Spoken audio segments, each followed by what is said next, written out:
الرحیم وَأَمَّا بِنِعْمَةِ رَبِّكَ فَحَدِّثْ آمَنْتُ بِاللَّهِ صدق اللہ العظیم تو آفتاب کمال ہے بلغ العلا بکمالہ تو خدا کا عکس جمال ہے کشف الدجا بجمالہ تو شاہکار خصال ہے حسنت جمیع خصالہ تو ہی آپ اپنی مثال ہے صلو علیہ وآلہ گر نام محمد را نیا ورد شفیع آدم نہ آدم یا فتح توبہ نہ نو از غرق نجینا نہ ایوب از بلا راحت نہ یوسف حشمت و شوکت نہ عیسیٰ مسیح آدم نہ موسیٰ آیت بیداد آفاقہا گردیدم مہر بتاور زیدم بسیار خوبا دیدم لیکن تو چیزیں دیگری نہایت واجب الاحترام قابل قدر نوجوانان ملت بانیان جلسہ میرے پیارے عزیز دوستوں ساتھیوں بھائیوں آج کی یہ محفل میلاد مصطفیٰ کے حوالے سے انعقاد پذیر ہے سامعین محترم وقت کافی گزر چکا ہے رات کا پہلا حصہ تقریباً مکمل ہونے والا ہے آپ احباب کافی دیر سے حضور علیہ السلام کے ذکر کی محفل میں جلوہ افروز ہیں حضور علیہ السلام کا ذکر اگر محبوب کا ذکر کیا جائے تو رات ختم ہو سکتی ہے میرے مصطفیٰ کا ذکر ختم نہیں ہو سکتا علامہ اقبال فرماتے ہیں زندگیاں ختم ہوئی قلم ٹوٹ گئے اور تیرے اوصاف کا ایک باب بھی پورا نہ ہوا لیکن انشاءاللہ العزیز وقت کو ملحوظ خاطر رکھتے ہوئے نہایت ہی مختصر سے وقت میں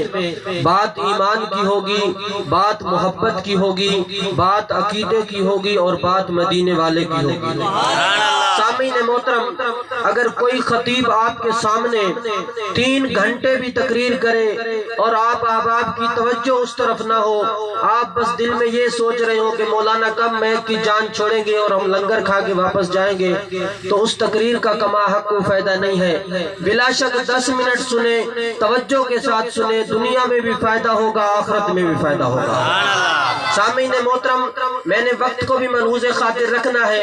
اور میں نے انشاءاللہ العزیز جو سفر کر کے آیا ہوں اپنی کسر بھی نکالنی ہے اور یہ چونکہ سلطان العارفین کے غلاموں کا اسٹیج ہے اور یہ ساری رونق محفلیں حضور جگر گوشے سلطان العارفین کی جو ہے آمد کے لیے اور میرے مصطفیٰ کے میلاد کی خوشی میں بنائی گئی ہے میں نے سلطان العارفین کی بارگاہ میں بھی حاضری پیش کرنی ہے میلاد مصطفیٰ بھی بیان کرنا ہے اور آپ احباب کو بھی حضور علیہ السلام کے ذکر سے خوش کرنا ہے سامعین محترم میرے نبی علیہ السلام کا ذکر خیر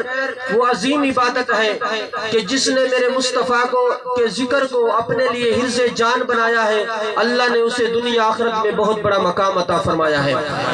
سامعین محترم آج سب سے بڑا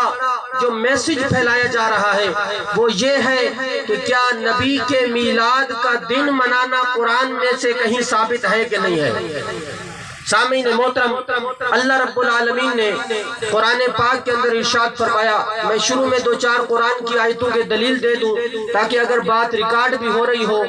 تو کیونکہ روایت میں کسی کو اختلاف ہو سکتا ہے مگر قرآن کی آیت میں کسی کو اختلاف نہیں ہو سکتا اللہ تعالیٰ نے فرمایا وَسَلَامٌ عَلَيْهِ يَوْمَ وُلِدَ دوسرے مقام پر فرمایا وَالسَّلَامُ عَلَيَّ يَوْمَ وُلِدْتُ سلامتی ہو اس دن پر جس دن حضرت عیسیٰ علیہ السلام کی ولادت ہوئی سلامتی ہو اس دن پر جس دن حضرت زکریا علیہ السلام کی ولادت ہوئی سامعین محترم اگر حضرت زکریا علیہ السلام کا میلاد قرآن سے ثابت ہے۔ اگر عیسیٰ علیہ السلام کے میلاد کا دن منانا یہ قرآن سے ثابت ہے تو جن کے صدقے میں زکریا علیہ السلام کو نبوت عطا ہوئی ہے، عیسیٰ علیہ السلام کو نبوت عطا ہوئی ہے، اس مدینے کے تاجدار کا دن منانا بدرجہ اولا قرآن سے ثابت ہے۔ سامعین محترم، میرے آقا نے فرمایا میرے پیارے یاروں، وفاداروں، جان نثاروں، آسمان رشد و ہدایت کے ستاروں، میں تمہارے پاس اللہ کا آخری نبی بن کر آیا ہوں۔ صحابہ کرام نے عرض کی یا رسول اللہ آپ اللہ کے آخری نبی ہیں، جب آپ دنیا سے چلے جائیں گے تو دنیا میں اسلام کیسے پھیلے گا، دنیا میں دین کا پیغام کیسے پہنچے گا؟ میرے مصطفیٰ نے فرمایا اے میرے صحابہ کرام، آج میں مصطفیٰ اپنی زبان ختم نبوت سے اعلان کر کے جا رہا ہوں کہ جب میں دنیا سے چلا جاؤں گا میرے بعد میرے صحابہ کرام موجود ہوں گے۔ جب صحابہ کرام چلے جائیں گے اس کے بعد تابعین موجود ہوں گے، تابعین کے بعد تبع تابعین موجود ہوں گے، تبع تابعین کے بعد ائمہ پیدا ہوں گے، ائمہ کے بعد اللہ تعالیٰ اولیاء کا سلسلہ چلائے گا اور علماء حقہ کے ذریعے لوگوں کو ہدایت کا رستہ عطا فرمائے گا۔ سامعین محترم، ہم علی اعلان کہتے ہیں ہم صحابہ کرام کے ماننے والے ہیں، ہم ابو بکر صدیق کی صداقت کے ماننے والے ہیں، ہم فاروق اعظم کی عدالت کے ماننے والے ہیں، ہم عثمان غنی کی سخاوت کے ماننے والے ہیں، ہم مولا علی کی شجاعت کے ماننے والے ہیں، ہم حسنین کریمین کی شہادت کے ماننے والے ہیں، ہم غوث العظم کی 11ویں کے ماننے والے ہیں اور حضرت سخی سلطان باہو کی کرامت کے ماننے والے ہیں۔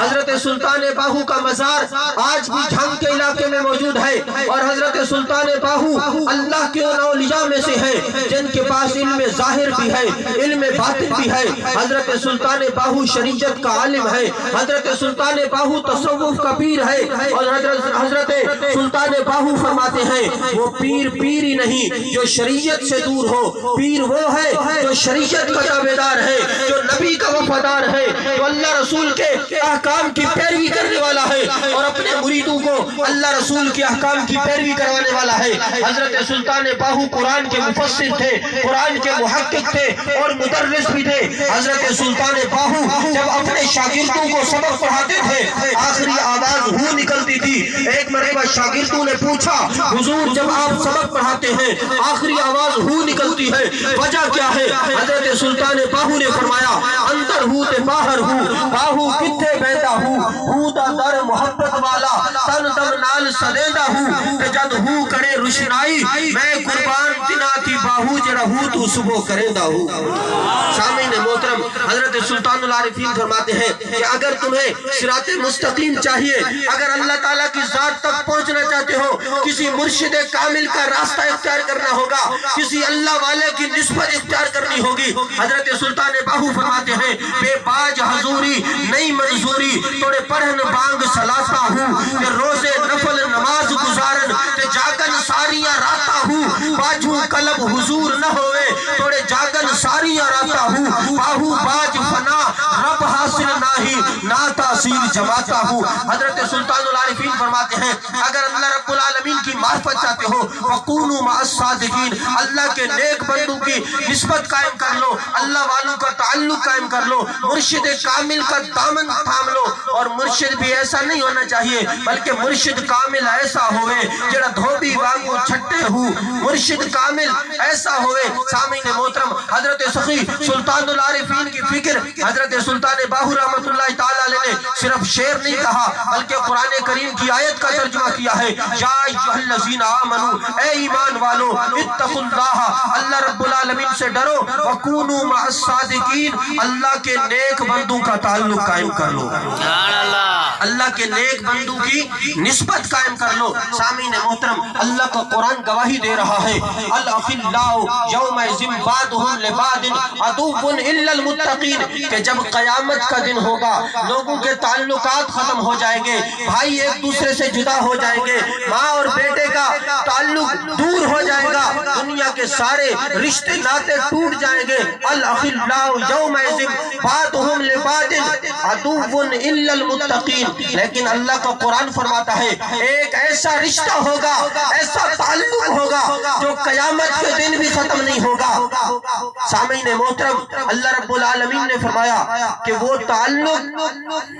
نسبت ہے اللہ کے ولیوں کی، اللہ کے پیاروں کی جو نسبت ہے، یہ ایسا تعلق ہے اگر دنیا میں بندہ کسی کے ساتھ اللہ کی رضا کے لیے محبت کرتا ہے، اللہ رب العالمین کو راضی کرنے کے لیے کسی کے ساتھ بھلائی کرتا ہے، تو یہ ایسا تعلق ہے جو قیامت کے دن بھی ختم نہیں ہوتا۔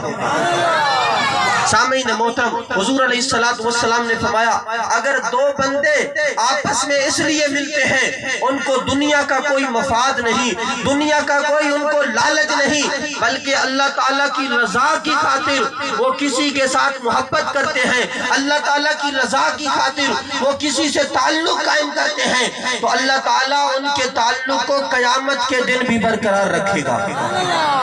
سامعین محترم، اللہ کا قرآن فرماتا ہے ان الذین آمنوا وعملوا الصالحات سیجعل لهم الرحمن ودا۔ سامعین محترم، آج ہم نے شاہ عبداللطیف بھٹائی کو دیکھا نہیں لیکن ان کی محبت ہمارے دلوں میں موجود ہے، لال شہباز قلندر کو دیکھا نہیں ان کی محبت ہمارے دلوں میں موجود ہے، حضور غوث الاعظم کی زیارت نہیں کی ان کی محبت ہمارے دلوں میں موجود ہے، حضرت سچل سرمست کی ہم نے زیارت نہیں کی ان کی محبت ہمارے دل میں موجود ہے، دادا علی حجویری کی زیارت نہیں کی، 1000 سال گزر چکا آج بھی ان سے محبت کرنے والے لوگ موجود ہیں، حضرت سلطان باہو کے نام پر جان نثار کرنے والے لوگ موجود ہیں۔ سامعین محترم، وجہ کیا ہے؟ محبت تب ہوتی ہے جب سامنے چہرہ ہوتا ہے، محبت تب ہوتی ہے جب سامنے ادا ہوتی ہے، محبت تب ہوتی ہے جب سامنے رخسار ہوتی ہے۔ سامعین محترم، ان کا ہم نے دیدار نہیں کیا لیکن ان سے محبت کرتے ہیں، وجہ کیا ہے؟ اللہ رب العالمین قرآن کریم کے 16ویں پارے میں ارشاد فرماتا ہے ان الذین آمنوا وعملوا الصالحات سیجعل لهم الرحمن ودا۔ وہ لوگ جو ایمان لائے اور جنہوں نے عمل صالح کیے، اللہ تعالیٰ ان لوگوں کی محبت ایمان والوں کے دلوں میں پیدا فرما دیتا ہے۔ یعنی جو لوگ اللہ اکبر یا رسول اللہ حق چار یار دم دستگیر یا علی۔ سامعین محترم، تقریر بھی ہم ہی کریں اور نعرہ بھی ہم ہی لگائیں کیونکہ ہم تو بنے ہی اسی کام کے لیے ہیں، اور آپ ایسے بیٹھے جیسے کوئی آپ کو امانت رکھ گیا، ذرا کہہ دو سبحان اللہ۔ سامعین محترم، یہ میرا موضوع نہیں ہے لیکن میں نے قرآن کریم کی آیت کی دلیل اس لیے دی ہے، لوگ کہتے ہیں کہ یہ اللہ والوں سے محبت کرتے ہیں، تو سامعین محترم ہم ایسے محبت نہیں کرتے۔ آج تو ایک بندہ کسی کو ماننے کو تیار نہیں، اور اللہ کے ولیوں کے پیچھے جو ہے لاکھوں کروڑوں کی تعداد میں لوگ اللہ والوں سے محبت کرتے ہیں۔ آخر کوئی وجہ تو ہے، وجہ یہی ہے کہ اللہ کا قرآن فرماتا ہے کہ جو اپنی زندگی اللہ رسول کی رضا پر گزارتے ہیں، پھر اللہ تعالیٰ ان کے جانے کے بعد بھی ایمان والوں کے دلوں میں ان کی محبت پیدا فرما دیتا ہے۔ سامعین محترم، آج لوگ کہتے ہیں کہ تم محبوب علیہ السلام کا میلاد مناتے ہو اور یہ چرچا کرتے ہو، مصطفیٰ کا ذکر کرتے ہو، یہ کہاں سے ثابت ہے؟ سامعین محترم، اگر کوئی اندھا کہے کہ سورج نہیں تو لوگ کہیں گے تو اندھا ہے، سورج تو موجود ہے۔ اللہ کا قرآن فرماتا ہے وَأَمَّا بِنِعْمَةِ رَبِّكَ فَحَدِّثْ، اللہ تعالیٰ کی نعمتوں کا خوب چرچا کیا کرو۔ اب دیکھنا یہ ہے کہ رب کی نعمت ہے کون سی؟ حضرت امام بخاری نے بخاری شریف میں لکھا ہے وَمُحَمَّدٌ نعمت اللہ صلی اللہ علیہ وسلم، اللہ تعالیٰ کی سب سے بڑی نعمت میرے مصطفیٰ کریم کی ذات ہے۔ تو رب خود فرما رہا ہے میری نعمتوں کا چرچا کرو، اور حضور علیہ السلام کی حدیث پاک ہے بخاری شریف میں موجود ہے۔ بخاری کی رٹ تو سارے لگاتے ہیں لیکن پڑھتے ہیں لیکن سمجھ اسی کو آتا ہے جس کے دل میں میرے مصطفیٰ کی محبت ہوتی ہے۔ سامعین محترم، حضور علیہ السلام کا ذکر وہ عظیم نعمت ہے۔ اللہ تعالیٰ اپنے پاک کلام میں فرماتا ہے وَرَفَعْنَا لَكَ ذِكْرَكَ، اے میرے حبیب ہم نے آپ کے ذکر کو آپ کے لیے بلند فرما دیا ہے۔ آج میں نے 11ویں والے کے نام پر 11 آیتیں سوچ کر آپ کی تقریر کے لیے آیا ہوں، لیکن اگر سبحان اللہ ڈیلی ڈالی ہوگی تو مجھے بھول جائیں گی، ذرا بلند آواز سے کہہ دو سبحان اللہ۔ اللہ تعالیٰ فرماتا ہے وَرَفَعْنَا لَكَ ذِكْرَكَ، اے میرے حبیب ہم نے آپ کے ذکر کو آپ کے لیے بلند فرما دیا ہے۔ سامعین محترم، میرے مصطفیٰ کے ذکر کو کسی دنیا دار نے بلند نہیں کیا، کسی دنیا کے لیڈر نے بلند نہیں کیا۔ میرے نبی کے ذکر کو کسی دنیا کے سائنسدان نے بلند نہیں کیا، کسی دنیا کے مفتی نے بلند نہیں کیا، کسی دنیا کے محدث نے بلند نہیں کیا، کسی دنیا کے وزیر اعظم یا صدر نے بلند نہیں کیا، اس لیے کہ دنیا کا لیڈر اپنے وجود میں میرے مصطفیٰ کا محتاج ہے، دنیا کا سائنسدان اپنے وجود میں میرے مصطفیٰ کا محتاج ہے، دنیا کا وزیر اعظم اپنے وجود میں میرے مصطفیٰ کا محتاج ہے، دنیا کا صدر اپنے وجود میں میرے مصطفیٰ کا محتاج ہے۔ جو خود محتاج ہو وہ کیسے ذکر بلند کر سکتا ہے؟ جو کسی کا محتاج نہیں، وہ اللہ رب العالمین کی ذات ہے۔ خالق کائنات اعلان فرماتا ہے وَرَفَعْنَا لَكَ ذِكْرَكَ، اے میرے محبوب ہم نے آپ کے ذکر کو آپ کے لیے بلند فرما دیا ہے۔ علامہ اقبال اس کا ترجمہ فرماتا ہے، اقبال کہتا ہے خدا ہے ذاکر میرے نبی کا، کبھی نہ یہ ذکر ختم ہوگا، ازل سے میرے نبی کی محفل سجی ہوئی ہے سجی رہے گی۔ اور علامہ اقبال مصور پاکستان ہے، شاعر مشرق ہے۔ ہم اقبال کی بات اس لیے کرتے ہیں کہ اقبال نے پاکستان کا تصور دیا، اور علامہ اقبال سے کسی نے پوچھا اقبال تو بتا نبی حاضر ناظر ہے کہ نہیں، نبی کے پاس علم غیب ہے کہ نہیں؟ اقبال کہتا ہے کمال ہے کہ محمد سے وفا، تو نے تو ہم تیرے ہیں، یہ جہاں چیز ہے کیا لوح و قلم تیرے ہیں۔ اقبال کہتا ہے یہ نہ دیکھ کہ مصطفیٰ کے پاس علم غیب ہے کہ نہیں، یہ بات نہ کر کہ محبوب حاضر ناظر ہے کہ نہیں، بس بات یہ کر کہ محبوب کی شان کس میں بنتی ہے، جس طرف حضور کی شان بنتی ہے وہی بات افضل اور اعلیٰ ہے۔ اور حضرت امام بوصیری رحمۃ اللہ علیہ فرماتے ہیں اللہ تعالیٰ نے میرے محبوب کی شان کو دنیا میں چھپا کر بھیجا ہے، اگر ظاہر فرما کر بھیجتا 100 سالہ پوسیدہ ہڈی پڑی ہوتی، اس کے سامنے بھی میرے مصطفیٰ کا نام لیا جاتا، وہ بھی محبوب پر درود و سلام پڑھنا شروع کر دیتی۔ سامعین محترم، حضور علیہ السلام کا ذکر وہ عظیم ذکر ہے۔ اقبال کہتا ہے اقبال تیرے عشق نے سب بندیے نکال، مدت سے آرزو تھی مجھے سیدھا کرے کوئی۔ علامہ اقبال فرماتے ہیں میں نے پوری زندگی میں برطانیہ کی یونیورسٹیوں میں پڑھتا رہا، میں اس رنگین ہواؤں میں گھومتا رہا، لیکن کہیں سے اقبال کا دل مطمئن نہ ہوا۔ فرمایا جب اقبال کے دل میں اپنے نبی کی محبت آئی تو محبت رسول نے اقبال کو سیدھا کر کے رکھ دیا۔ اور جاتے جاتے اقبال کہتا ہے دم عارف نسیم صبح دم ہے، اسی سے ریشہ مانا میں نم ہے، اگر کوئی شعیب آئے میسر شبانی سے کلیمی 2 قدم ہے، اور مٹی نہ ہو برباد پس مرگ الہی جب خاک اڑے میری تو مدینے کی ہوا ہو۔ علامہ اقبال رحمۃ اللہ تعالیٰ علیہ سے کسی نے پوچھا اے اقبال یہ بتا تو حضور کی محبت کے دعوے کرتا ہے لیکن تو مدینہ پاک کیوں نہیں کیا، تو نے حاضری کیوں نہیں دی؟ علامہ اقبال نے فرمایا کہ میں حضور کے روزے پر اس لیے نہیں کیا کہ میں چاہتا یہ ہوں دم عارف نسیم صبح دم ہے، اسی سے ریشہ مانا میں نم ہے، اگر کوئی شعیب آئے میسر شبانی سے کلیمی 2 قدم ہے، مٹی نہ ہو برباد پس مرگ الہی جب خاک اڑے میری تو مدینے کی ہوا ہو۔ علامہ اقبال فرماتے ہیں کہ میں چاہتا یہ ہوں کہ جس راستے سے مدینہ پاک کی طرف جو راستہ جاتا ہے اس سے جو حجاج گزرتے ہیں حج کرنے والے، اگر میں دنیا سے چلا جاؤں، اگر میں فوت ہو جاؤں تو میری لاش کو اس راستے پر رکھ دینا جو راستہ مدینہ پاک کی طرف جاتا ہے، اور پھر میری لاش پڑی پڑی خاک بن جائے اور وہاں سے حاجی گزرے ان کے قدموں سے مٹی لگے، وہ خاک روز رسول پر پہنچ جائے، مٹی نہ ہو برباد پس مرگ الہی جب خاک اڑے میری تو مدینے کی ہوا ہو۔ سامعین محترم، علامہ اقبال رحمۃ اللہ تعالیٰ علیہ حضور علیہ السلام کی محبت کے وہ گن گاتے گئے، اور علامہ اقبال رحمۃ اللہ علیہ فرماتے ہیں کسی نے پوچھا اقبال تو برطانیہ میں رہا ہے لیکن وہاں پر جو لوگوں کے چینل بدل جاتے ہیں، تو بتا تیرا چینل کیوں نہیں بدلا؟ اقبال نے جواب دیا، اقبال کہتا ہے خیرہ نہ کر سکا مجھے جلوہ دانش فرنگ، سرما تھا میری آنکھ کا خاک مدینہ و نجف۔ اقبال کہتا ہے اگرچہ راستے میں برطانیہ میں گیا تھا، لیکن میں نے دل میں حضور کی محبت کا سرما ڈالا ہوا تھا۔ محبت رسول نے اقبال کو بھٹکنے نہیں دیا۔ سامعین محترم، ہم اقبال کی بات اس لیے کرتے ہیں کہ یہ مصور پاکستان ہے، اس کے تصور سے پاکستان وجود میں آیا ہے۔ اگر پاکستان میں کسی کو عزت مل رہی ہے تو وہ اقبال کا صدقہ ہے۔ اقبال نے تصور دیا تھا۔ سامعین محترم، حالانکہ میرا یہ موضوع نہیں ہے، میں اس طرف چلا گیا۔ حضور علیہ السلام کی محبت، اور وہ بھی حضور علیہ السلام کی محبت قرآن کریم کی روشنی میں آپ کے سامنے پیش کر رہا ہوں۔ اللہ تعالیٰ نے قرآن پاک کے اندر ارشاد فرمایا، قل ان کنتم تحبون اللہ فاتبعونی یحببکم اللہ ویغفر لکم ذنوبکم واللہ غفور الرحیم۔ اے حبیب اعلان فرما دے کہ لوگوں، اگر تم اللہ کو راضی کرنا چاہتے ہو تو میری تابعداری کرو، نبی کے دروازے پہ آؤ۔ جب نبی کے دروازے پر آئیں گے تو پھر ملے گا کیا؟ یحببکم اللہ، اللہ رب العالمین تم سے راضی ہو جائے گا،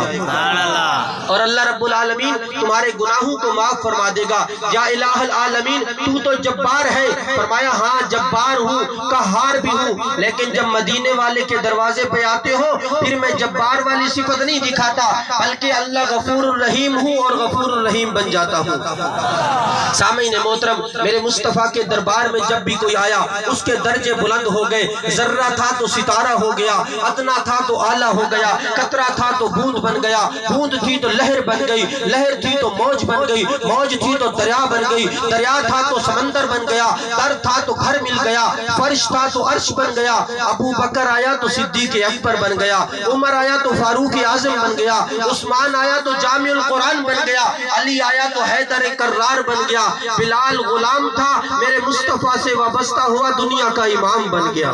کہہ دو ذرا سبحان اللہ۔ سامعین محترم، جب کوئی نعت خوان نعت پڑھتا ہے یا کوئی مقرر شعر پڑھتا ہے تو یہ اظہار محبت کے لیے ہوتا ہے۔ در حقیقت ہمارے مسلک کا تعلق اللہ کے قرآن سے ہے اور میرے مصطفیٰ کے فرمان سے ہے۔ میرے آقا نے آج سے 1400 سال پہلے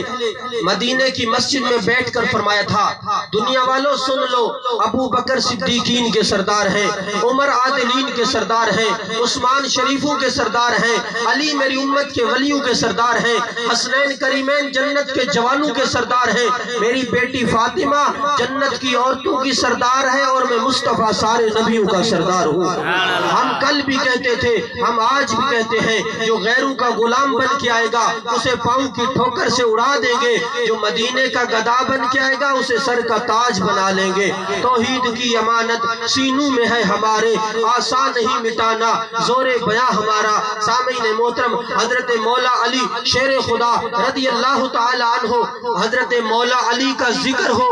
اور چہرہ مرجھا جائے اس کو منافق سمجھو، مولا علی کا ذکر ہو چہرہ گلاب کی طرح کھل اٹھے محمد عربی کا عاشق سمجھو، حضرت مولا علی کا ذکر ہو اور ماتھے کا بلب فیوز ہو جائے اس کو بے ایمان سمجھو، مولا علی کا ذکر ہو چہرہ گلاب کی طرح کھل اٹھے محمد عربی کا غلام سمجھو۔ سامعین محترم، حضرت مولا علی شیر خدا رضی اللہ تعالی عنہ لگاتا تھا وہ جب نعرہ تو خیبر توڑ دیتا تھا، حکم کرتا وہ دریا کو تو رستہ چھوڑ جاتا تھا۔ سامعین محترم، حضور کے غلاموں کے سامنے یہ دریا کیا چیز ہے، اور علی شیر خدا ہے، علی لافتہ ہے، علی کعبے کا گوہر ہے، علی خدا کا خانہ ہے، علی رسول کا داماد ہے، علی معمار نبوت کی تعمیر ہے، علی اسرار امامت کی تعمیر ہے، اور علی نظام مصطفیٰ کی ہو بہو تصویر ہے۔ کسیرا میسر نشد ہی سعادت بکعبہ ولادت بمسجد شہادت۔ سامعین محترم، اللہ تعالیٰ نے ہمیں وہ محبوب عطا فرمایا، وہ نبی عطا فرمایا۔ علامہ اقبال رحمت اللہ تعالیٰ علیہ کے پاس لوگ آئے اور آ کر کہنے لگے، اقبال تیری تو داڑھی بھی نہیں ہے اور تو نے تو پڑھا بھی نہیں ہے، اور تو حضور کی محبت کے گن گاتا ہے اور کہتا ہے زندگیاں ختم ہوئی قلم ٹوٹ گئے، تیرے اوصاف کا ایک باب بھی پورا نہ ہوا۔ تو اقبال، یہ تو نے حضور کی محبت میں جو بات کی ہے یہ کہیں سے ہمیں ملتی تو نہیں ہے، اس کو واپس لے۔ علامہ اقبال نے کہا کہ صرف صرف داڑیاں بڑھانے سے عشق رسول سمجھ نہیں آتا، قرآن سمجھ تب آتا ہے جب دل میں مصطفیٰ کی محبت ہوتی ہے، قرآن والے کی محبت ہوتی ہے۔ انہوں نے کہا اقبال تو نے اتنی بڑی بات کیسے کہی؟ علامہ اقبال نے کہا قرآن پاک کھولو، قُلْ لَوْ كَانَ الْبَحْرُ مِدَادًا لِكَلِمَاتِ رَبِّي لَنَفِدَ الْبَحْرُ قَبْلَ أَن تَنْفَدَ كَلِمَاتُ رَبِّي وَلَوْ جِئْنَا بِمِثْلِهِ مَدَدًا۔ فرمایا اگر پوری دنیا کے درخت قلم بن جائیں، پوری سمندروں کا پانی سیاہی بن جائے اور کلمات ربی لکھنا چاہیں تو سمندروں کی سیاہی ختم ہو سکتی ہے، درختوں کے قلم ختم ہو سکتے ہیں، لیکن کلمات ربی ختم نہیں ہو سکتے۔ مفسرین کرام نے لکھا ہے، شیخ محقق فرماتے ہیں، علامہ اقبال نے فرمایا، شیخ محقق نے تفسیر میں لکھا ہے کلمات ربی سے مراد شان مصطفیٰ ہے، ذکر مصطفیٰ ہے، یعنی انسان کی زندگی ختم ہو سکتی ہے، میرے مصطفیٰ کا ذکر ختم نہیں ہو سکتا۔ سبحان اللہ۔ سامعین محترم، آج لوگ کہتے ہیں تم نبی کی شان اپنی طرف سے بڑھاتے ہو، سامعین محترم، لیکن ہم انہیں بتانا چاہتے ہیں ہم نبی کی شان نہیں بڑھاتے، بلکہ میرے نبی کو شان دینے والا اللہ ہے، نبوت کا تاج دینے والا اللہ ہے، مزمل کی چادر دینے والا اللہ ہے، درجات دینے والا اللہ ہے، مراتب دینے والا اللہ ہے، علوم دینے والا اللہ ہے، بلندی دینے والا اللہ ہے۔ اللہ تعالیٰ فرماتا ہے وَرَفَعْنَا لَكَ ذِكْرَكَ، ذکر کرنے والا اللہ ہے۔ اللہ فرماتا ہے ذاکر میں ہوں، جس کا ذکر ہوگا وہ تو ہے، شان دینے والا میں ہوں، شان لینے والا تو ہے، نبوت کا تاج دینے والا میں ہوں، نبوت کا تاج لینے والا تو ہے، مزمل کی چادر دینے والا میں ہوں، چادر میں گنہگاروں کو چھپانے والا تو ہے، پیارے براق بھیجنے والا میں ہوں،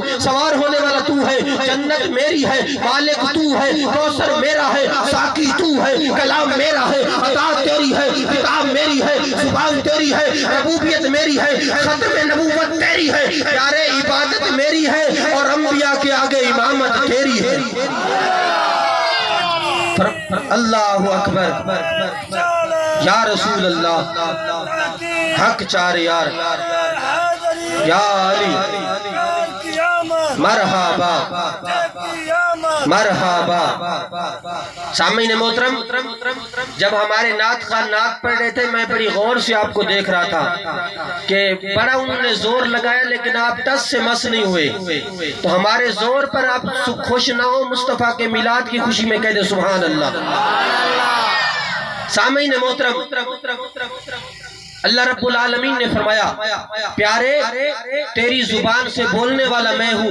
آگے تشریح کرنے والا تو ہے، تقدیر میری ہے، تدبیر تیری ہے، تخلیق میری ہے، تقسیم تیری ہے، قدرت میری ہے، رحمت تیری ہے، بخشش میری ہے، شفاعت تیری ہے، برکت میری ہے، حرکت تیری ہے، پیارے خلقت میری ہے اور امت تیری ہے۔ کہہ دو ذرا سبحان اللہ۔ اللہ تعالیٰ قرآن پاک میں فرماتا ہے بسم اللہ الرحمن الرحیم، اس کا معنی ہے اللہ تعالیٰ رحمان بھی ہے اور رحیم بھی ہے۔ رحیم کون ہے؟ اللہ رب العالمین ہے۔ سامعین محترم، اللہ رب العالمین کی دو صفات کو ذکر کیا گیا، رحمان کا معنی مہربانی کرنے والا اور رحیم کا معنی رحم کرنے والا۔ حالانکہ مہربانی بھی وہی ہوتی ہے اور رحم بھی وہی ہوتا ہے، لیکن موصوف کی دو صفتوں کا ذکر کیا گیا،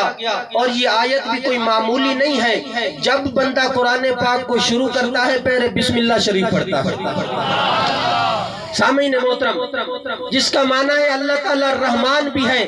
اور رحیم بھی ہے۔ رحمان کا معنی مہربانی کرنے والا، رحیم کا معنی رحم کرنے والا۔ سامعین محترم، رحمان کے اندر الفاظ زیادہ ہیں، رحیم کے اندر الفاظ کم ہیں، معنی دونوں کا مہربانی کرنا، شفقت کرنا، رحم کرنا ہے، لیکن دو صفتیں کیوں ذکر کی گئی ہیں؟ مفسرین کرام فرماتے ہیں رحمان کی صفت اللہ رب العالمین کی دنیا کے لیے ہے اور رحیم کی صفت قیامت کے لیے ہے۔ الفاظ کی زیادتی معنی کی زیادتی پر دلالت کرتی ہے، علماء تشریح فرما ہے۔ سامعین محترم، اللہ تعالیٰ نے دو صفات کا اس لیے ذکر فرمایا کہ رحمان کے اندر الفاظ زیادہ ہیں، رحیم کے اندر الفاظ کم ہیں، معنی دونوں ایک ہیں۔ سامعین محترم، اس لیے کہ اللہ تعالیٰ نے رحمان والی صفت دنیا کے لیے رکھی ہے، یعنی دنیا میں اللہ تعالیٰ اپنوں کو بھی رزق دیتا ہے، بیگانوں کو بھی دیتا ہے، مسلمانوں کو بھی دیتا ہے، غیر مسلموں کو بھی دیتا ہے، ستارہ پرستوں کو بھی دیتا ہے، آتش پرستوں کو بھی دیتا ہے، بت پرستوں کو بھی دیتا ہے، غیروں کو بھی دیتا ہے، مسلمانوں کو بھی دیتا ہے، محبوب کے چاہنے والوں کو بھی دیتا ہے۔ جیسے ہمیں دے رہا ہے ویسے دوسروں کو دے رہا ہے۔ تو سامعین محترم، جو رب غیروں کو دے رہا ہے وہ اپنوں کو کیسے محروم کر سکتا ہے؟ تو سامعین محترم، اللہ تعالیٰ کی صفت رحمان والی جو ہے یہ دنیا کے لیے ہے، اس لیے اس میں الفاظ زیادہ ہے کہ دنیا میں اللہ تعالیٰ سب پر برابر کی بارش نازل فرماتا ہے، لیکن رحیم والی صفت آخرت کے لیے ہے، اس میں الفاظ اس لیے کم ہے کہ اللہ تعالیٰ نے آخرت کا حصہ صرف مصطفیٰ کے غلاموں کے لیے رکھا ہے، محبوب علیہ السلام کے غلاموں کے لیے رکھا ہے۔ اس لیے اللہ تعالیٰ نے فرمایا بسم اللہ الرحمن الرحیم، اور جب بھی بندہ قرآن پاک شروع کرتا ہے، کوئی سورت شروع کرتا ہے، اس سے پہلے بسم اللہ شریف پڑھتا ہے۔ اس کا معنی ہے اللہ تعالیٰ رحمان بھی ہے اور اللہ تعالیٰ رحیم بھی ہے۔ سامعین محترم، اب دیکھنا یہ ہے کہ اللہ تعالیٰ رحیم ہے، کیا کوئی اور بھی رحیم ہے؟ اللہ کا قرآن فرماتا ہے لَقَدْ جَاءَكُمْ رَسُولٌ مِّنْ أَنفُسِكُمْ عَزِيزٌ عَلَيْهِ مَا عَنِتُّمْ حَرِيصٌ عَلَيْكُمْ بِالْمُؤْمِنِينَ رَؤُوفٌ رَحِيمٌ۔ اللہ بھی رحیم ہے، اللہ کا نبی بھی رحیم ہے۔ فرق کیا ہے؟ فرق یہ ہے اللہ رحیم بنانے والا ہے، میرا مصطفیٰ رحیم بننے والا ہے۔ ہم نبی کو خدا نہیں کہتے، میرا محمد خدا نہیں ہے، خدا سے لیکن جدا نہیں ہے۔ جواب ان کا کہاں سے لاؤں؟ جواب ان کا بنا نہیں ہے۔ سبحان اللہ۔ اللہ تعالیٰ نے ہمیں وہ محبوب عطا فرمایا، ہمیں وہ رسول عطا فرمایا جو صرف رسول نہیں ہے بلکہ رسولوں کا امام ہے، صرف نبی نہیں ہے بلکہ نبیوں کا امام ہے۔ سامعین محترم، آخری حدیث پاک میں آپ کے سامنے پیش کرنے کے بعد اجازت چاہوں گا کیونکہ وقت کافی ہو چکا ہے۔ سامعین محترم، اور ہم بھی جب دیکھتے ہیں تو چہرے پڑھ لیتے ہیں، ہمیں پتہ چل جاتا